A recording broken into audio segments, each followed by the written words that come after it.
she didn't win the trophy. She won something far more important. When Alex Eala walked off the grass at Wimbledon after a fourth-round exit, the scoreboard said she lost. But within days, the rankings told a completely different story. And the tennis world couldn't stop talking about it. How does a player lose a match and wake up the next morning at the highest point of her career? The answer is more fascinating than any championship run, and it says everything about who Alex Eala is becoming. But to really feel the weight of this moment, you have to go back to before Wimbledon even started. Because at that point, nobody was writing articles about her. Nobody was putting her name in the headlines. She was just a young player grinding through the circuit, doing the quiet, unglamorous work that the cameras almost never capture, hopping between tournaments, fighting through brutal matches, stacking ranking points one by one, slowly but relentlessly shrinking the gap between potential and proof. Then the grass court season arrived, and everything began to shift. At the Berlin Open, Eala didn't just compete. She thrived. She knocked out top 10 opponents and proved, for the first time on a major stage, that she could go toe-to-toe with the world's best. That run launched her to world number 30 in the WTA rankings, a 5-spot jump that, inside the locker room, sent a very clear message to the players who actually had to face her. This one is dangerous, and the timing, it could not have been more perfect, because Wimbledon seeds its draws based on late June rankings, and thanks to that Berlin breakthrough, Eala entered the championships as the 29th seed. That meant protected draws, better scheduling, and something even more powerful, official recognition. This was the first time in her career that she had ever been seeded at a Grand Slam.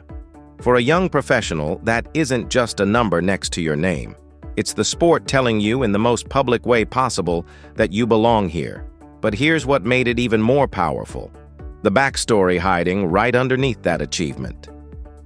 Just 12 months earlier, Eala had been knocked out of Wimbledon in the first round. A painful, forgettable exit that could have broken her confidence and sent her spiraling. Instead, she did the opposite. She attacked the grass. She went 9-2 on the surface over the following year. She won the WTA 125 title in Birmingham just weeks before arriving in London. By the time Wimbledon started, this wasn't a player hoping to survive a couple rounds. This was a player arriving with a plan. That's the part of a great athlete's story that almost never makes it into the highlight reel: the invisible months, the relentless repetition, the improvements that happen long before the cameras ever turn on. Nothing at Wimbledon was a surprise from the inside, but from the outside, what was about to happen would shock everyone. The experts didn't see it coming. The fans barely registered her name in the draw. And honestly, even Eala herself may not have fully anticipated what the next 2 weeks were about to look like. She stepped onto the All England Club's grass as a career high-ranked player in the form of her life. That's all anyone really knew. But rankings only tell part of the story. The other part? That only reveals itself when the pressure is real, the crowd is watching, and the opponent across the net is one of the best in the world.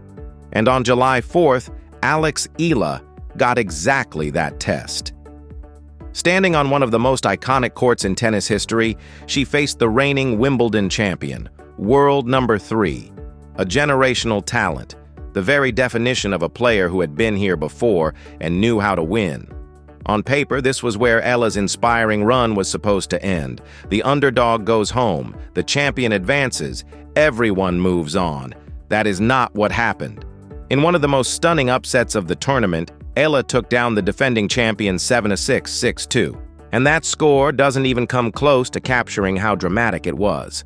The first set was a war, a tie-break, where every single point felt like it could end a career's momentum. The champion turned up the pressure. Eala refused to crack. She matched her shot for shot, held her nerve, and walked out of that tie-break with the first set in her pocket. What came next was even more remarkable. Rather than holding on for dear life, she opened up and dominated. The second set went 6-2, driven by fearless shot-making, ice-cold composure, and the body language of someone who had stopped being intimidated. This wasn't survival. This was a statement, and the statement came with history attached.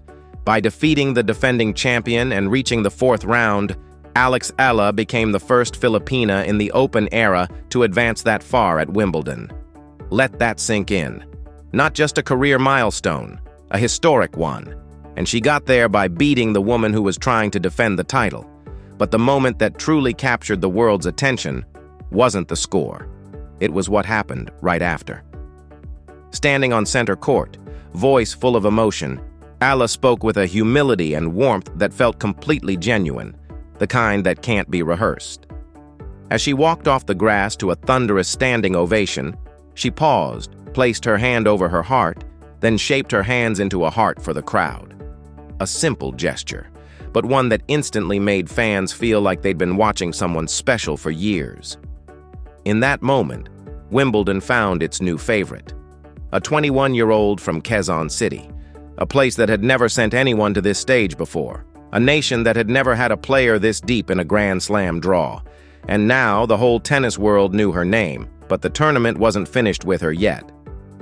2 days later, she was back on center court, this time against Jasmine Paolini, former world number 4, Grand Slam finalist, and one of the most experienced competitors on the women's tour. This was the ultimate test. And while Eala's magical run would eventually come to an end in 3 sets, 6-4, 4-6, 6-3, what that match revealed was just as important as the victory that came before it. She took the second set. She pushed Paolini to the limit. She made a former Grand Slam finalist fight for every single game. When it was over, there was no sympathy in the stands. There was admiration, because this loss proved the win wasn't a fluke. Eala wasn't a Cinderella story that fell apart under pressure. She was the real thing. Even Paolini said so. In her on-court interview, she spoke about the incredible atmosphere and what an honor it had been to play in that environment.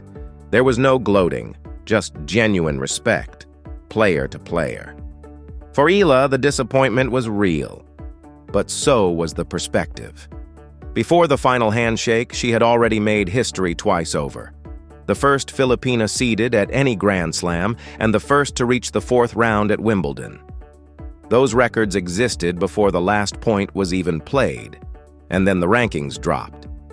Her fourth-round run earned her 240 WTA ranking points, pushing her total to 1,666 and lifting her to a career high of world number 28. She hadn't won the tournament.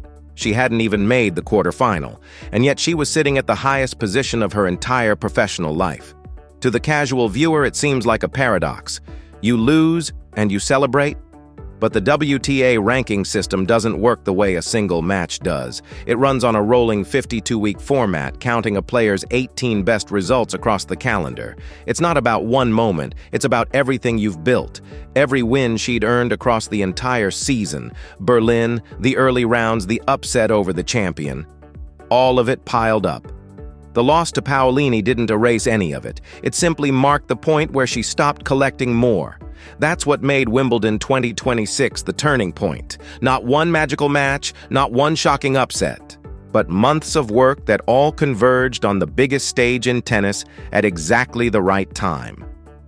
The ranking wasn't a reward for one brilliant week. It was recognition of an entire year spent quietly becoming elite. When reporters asked her about it all, Eala kept it simple.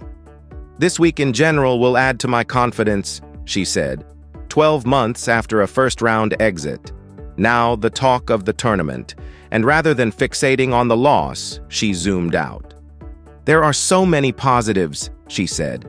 "One is how I've handled pressure. The more you want to win, the more pressure comes with that.